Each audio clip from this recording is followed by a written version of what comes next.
이 사탄의 아주 전략이 그거예요. 사탄의 전략은 아주 교묘합니다. 그 요번에 N번방 사건도 공범화 시키죠. 이 깡패 조직들이 그런 걸 잘해요. 공범화 시키는 거예요. 그러니까 그 비리를, 조직의 비리를 감히 누설하지 못하게끔. 왜냐면 자기도 공범이니까 잡히면 처벌받으니까 말을 제대로 못하게끔 이러는 거예요. 이게 바로 마귀의 전략이거든요. 마귀의 전략. 이번에 JTBC 이태원 클라스 다음에 금토 드라마가 뭐예요? 부부의 세계, 부부의 세계.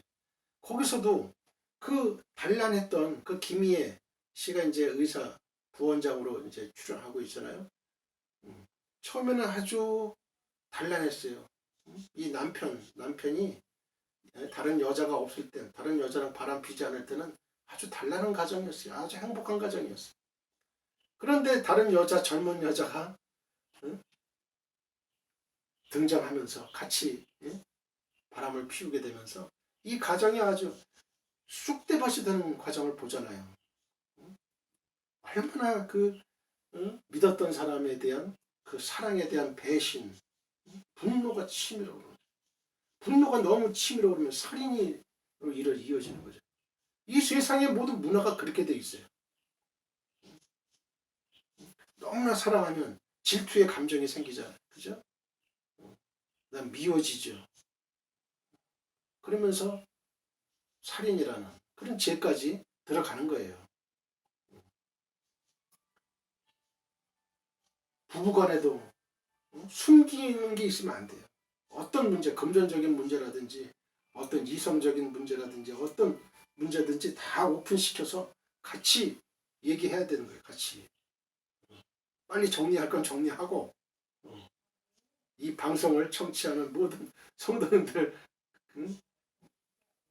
그건 여자든 남자든 마찬가지.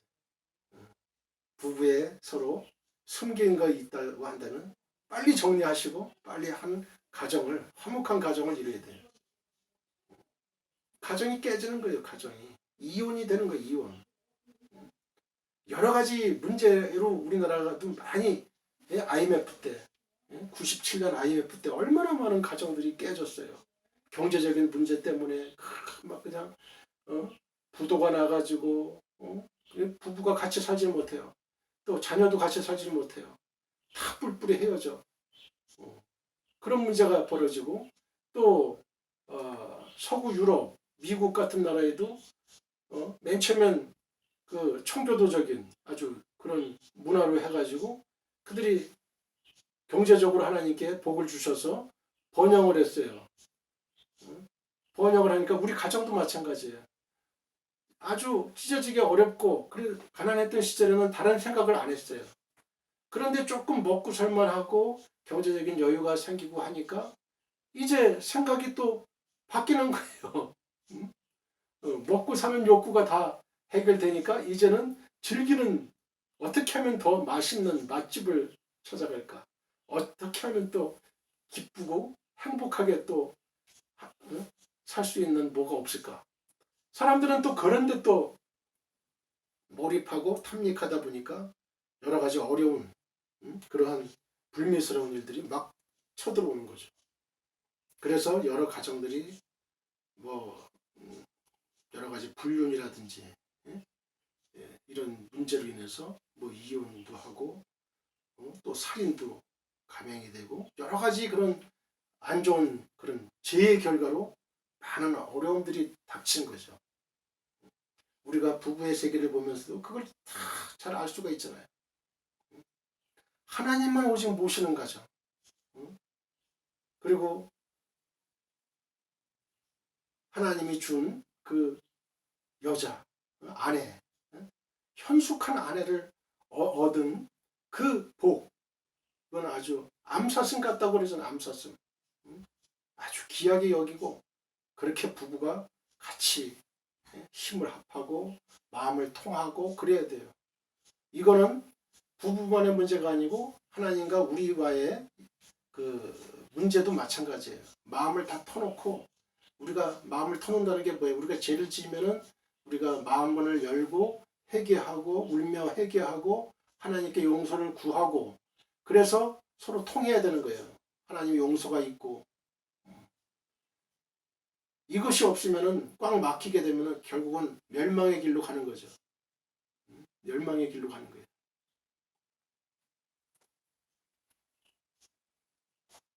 계시록 2장 5절 보아요. 그러므로 어디서 떨어졌는지를 생각하고 회개하여 처음 행위를 가지라. 만일 그리하지 아니하고 회개하지 아니하면 내가 네게 가서 네 촛대를 그 자리에서 옮기리라.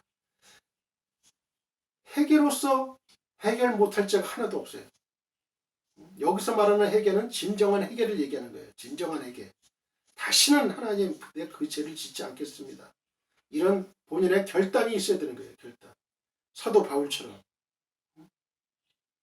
좌로 갔던 인생이 우로 가는 거예요. 하나님의 길로 가는 거예요. 사탄의 길로 갔던 사람이 하나님의 길로 가는 거예요. 180도 인생의 방향의 전환이 일어나야 되는 거예요. 그리고 여기서 회개하지 아니하면 내가 네게 가서 내 촛대를 그 자리에서 옮기리라.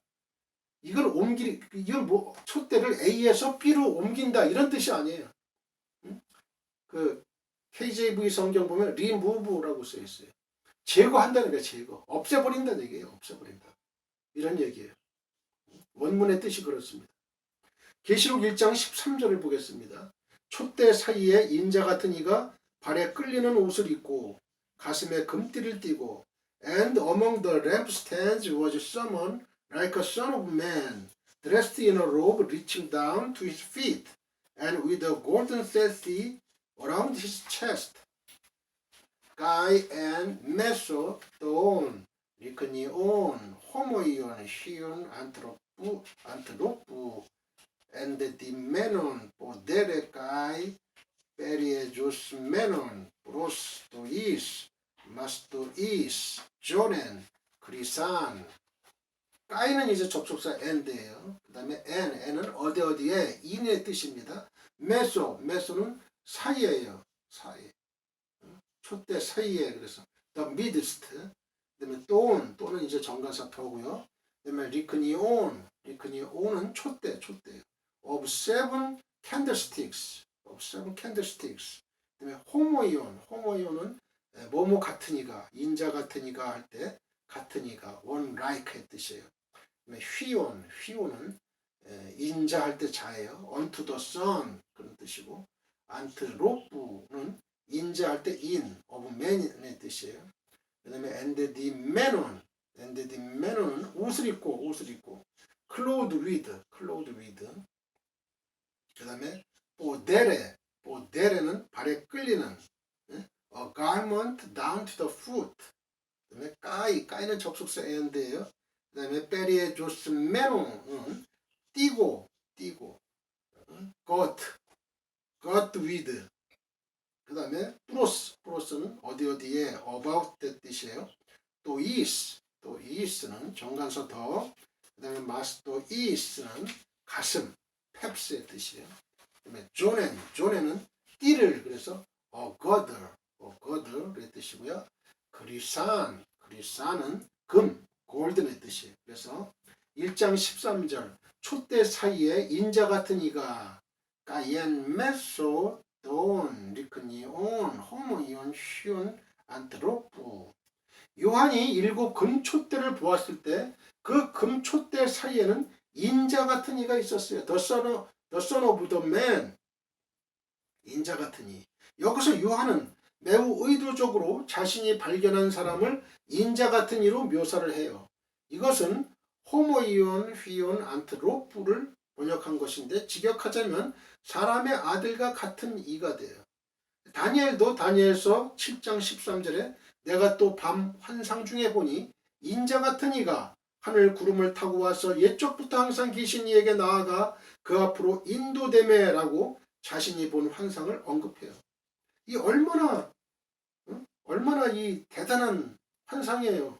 다니엘은 BC 한 600년경의 사람이에요. 요한은 AD 사람이죠. AD 거의 AD 한 100년이라고 잡으면 한 700년의 이 간격이 있는 거예요. 요한과 똑같은 한 성령이 감동으로 환상을 본 거예요. 그러니까 어떤 학자들은요, 이 요한이 이 다니엘서 7장 13절을 보고 인자 같으니 이거를 인용했다, 차용했다, 이렇게 주장을 하는 사람들이 있어요. 이건 잘못된 거예요. 이건 아주 인본주의적인 거예요. 한 성령에 의해서 다니엘과 요한이 각각 본 것이기 때문에 요한이 다니엘서를 차용했다는 그 일부 학자들의 그 표현은요, 인위적이고 인본주의적인 거예요. 이건 성경적도 아니고 신앙적이 아니에요. 비신앙적인 거예요. 비성서적인 거예요. 성경의 통일성, 일관성은 성령이세요. 성령의 감동으로 쓴 책이기 때문에 동일할 수밖에 없어요. 여러분들 그 베드로와 고넬료가 같은 환상을 봤잖아요. 그죠? 하나님의 감동은 베드로와 또 고넬료 같이 환상을 보게 만드는 거예요. 이런 역사, 그걸 믿어야 되죠. 하나님의 능력을 그렇게 못 믿으면 안 돼요. 하나님의 능력이 있는 거예요. 하나님은. 예수님은 다니엘서를 인용하셨어요. 다니엘서를 말씀하셨어요. 근데 요한은 다니엘서를 또 인용했다는 말이 없어요. 지금 요한은 다니엘과 똑같이 성령이 주시는 환상을 보고 있기 때문에 똑같은 표현을 하고 있는 거예요. 다니엘서하고. 만약 요한이 다니엘서를 단순히 기계적으로 인용했다면 요한이 보고 목격하는 환상은 성령이 주시는 환상이 아니라 다니엘의 환상을 재현해가지고 기술했다는 결과가 되는 거예요. 이거는 성경적이 아니고 다분히 인본주의적인 해석이에요. 임의적인 해석이에요. 억지로 성경을 짜맞추는 해석이에요. 인위적인 해석, 성령의 능력을 폄하하는 해석이에요. 이 신학자들 중에 이런 사람들이 많아요. 요한이 무슨 다니엘서를 인용해요. 한 성령에서 환상을 본 거예요. 요한도 보고 다니엘도 한 700년 전에 본 거예요. 6, 700년 전에 본 거라고. 시대를 떠나서, 시대가 떠나서 사람에게 성령의 감동을 받으면 그 똑같은 말이 나오는 거예요. 다니엘은 인자 같은 이런 표현을 장차 도래할 메시아를 가리키는데 사용하고 있으나 요한은 이미 성육신 하셔가지고 십자가의 죽음과 또 부활을 거쳐서 승기하신 예수 그리스도에게 이 호칭을 사용하고 있어요. 이건 당연한 거죠. 당연한 거죠. 다니엘은 BC 600년경 사람으로 시대적으로 장래의 메시아이신 예수 그리스도를, 또 요한은 AD 4년부터 100년의 인물로 이미 승기하신 예수 그리스도를 나타내기 때문에 그렇습니다. 계시록 1장 18절을 볼까요? 곧 살아있는 자라 내가 전에 죽었었노라는 언급을 감안하건대 이 존재는 죽었다가 부활하신 예수 그리스도가 분명한 거예요. 죽었다가 부활하시는 사람이 누구밖에 없어요. 예수 그리스도밖에 없어요. 그가 촛대 사이에서 거닐고 있으면 단연 그가 소아시아의 7교회의 머리시오 그들의 주인 되심을 의미합니다. 교회의 수요를 완전수를 나타내는 7교회로 한정한 것은 예수 그리스도의 머리 되심과 주인 되심이 현재와 오고 오는 세대의 모든 교회들에게 적용될 것임을 시사하는 거예요. 1장 13절을 볼까요? 발에 끌리는 옷을 입고 가슴에 금띠 엔데디메논 보데레 브로스토 이스 마스토 이스 조넨 그리산.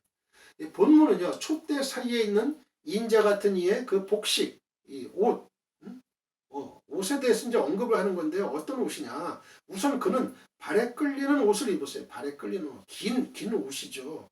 여기서 발에 끌리는으로 번역된 보데레는 발을 뜻하는 부스와 옷을 뜻하는 명사 에스테스의 합성어에서 유래한 거예요.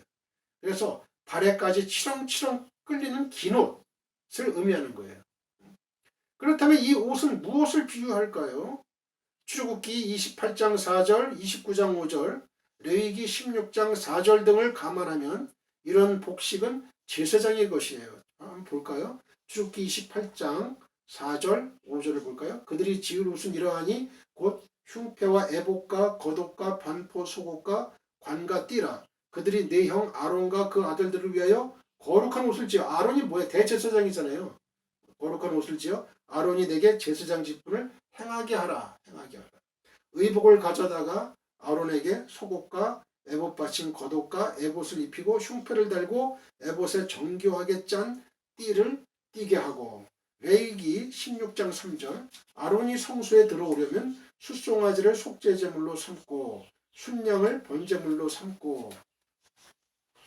그다음에 레위기 16장 4절이요.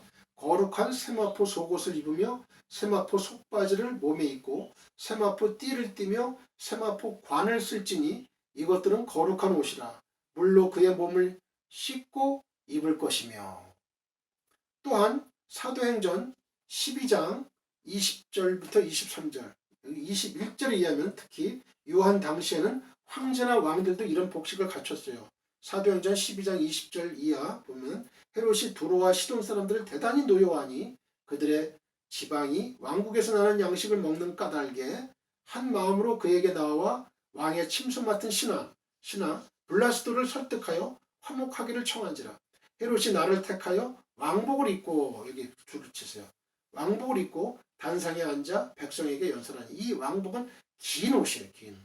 백성들이 크게 부르되 이것은 신의 소리요 사람의 소리가 아니라 하거늘. 백성들이 그렇게 했단 말이에요. 헤롯을 그렇게.